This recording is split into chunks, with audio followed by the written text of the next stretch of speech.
Hi, everyone. It's Pastor Dan with uplifting thoughts for today. Have you noticed, like I have, that a lot of people in Greenwood have put up crosses in their yards? You know, for years, the churches put up the cross during the Lenten season, and it was the purple robe that was hung on the cross during the 40 days prior to Easter. And that was the robe that King Herod had placed on Jesus in mocking him as the king. And the soldiers were going to divide it into pieces. And then they decided, because it was so valuable, they'd throw lots for it, something that was prophesied years before. And then we put the black cloth on it for Good Friday. When Jesus died, he suffered and died, and that suffering gave him the label suffering servant. And then, of course, the Easter season is the white cloth, and it announces to the world that Jesus is alive and he's the ever-living Savior. But it's in this difficult time that people are putting up crosses, and some are putting lights on them and other ways to decorate them or point out that they're trusting in this suffering servant. We are going through a challenging time with this pandemic, and I think that sometimes we are missing out on not grieving like we should, or not identifying with those who grieve more than we do. In other words, in the Old Testament, there was what was called lament. It was a crying out to God. In fact, the Book of Lamentations is all lament. It's calling out and saying, why, God? Why has this happened to us if you're so loving and good?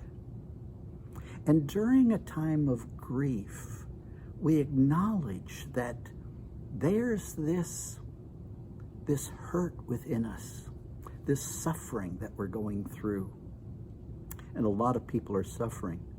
People who are losing loved ones aren't able to have the funerals with family and friends gathering around for support. Others are fearing that they too are going to be those who are lost. And loss is lament.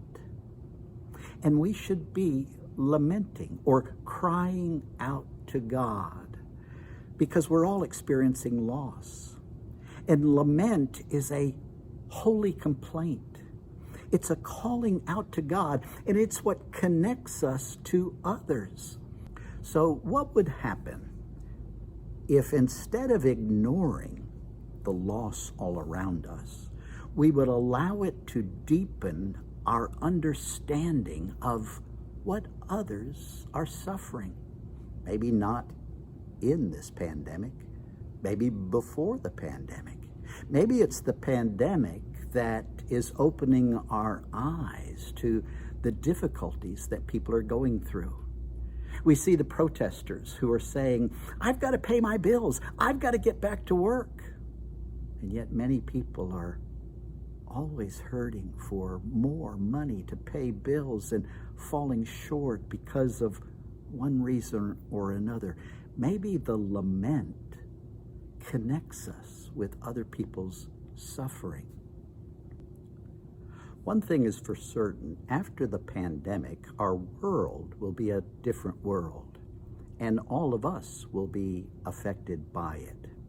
Rather than letting it trap us in fear or result in violence, which is fear hitting out, maybe the call on the church is to let it connect us to others, to feel their pain and find ways to help them in time of need. Paul is writing to the Corinthian church in 1 Corinthians 16, verse 13. He says, listen, stay alert, stand tall in the faith, Be courageous and strong. Verse 14, let love prevail in your life, in your words, and in your actions. Hey, thanks for listening. Have a good day.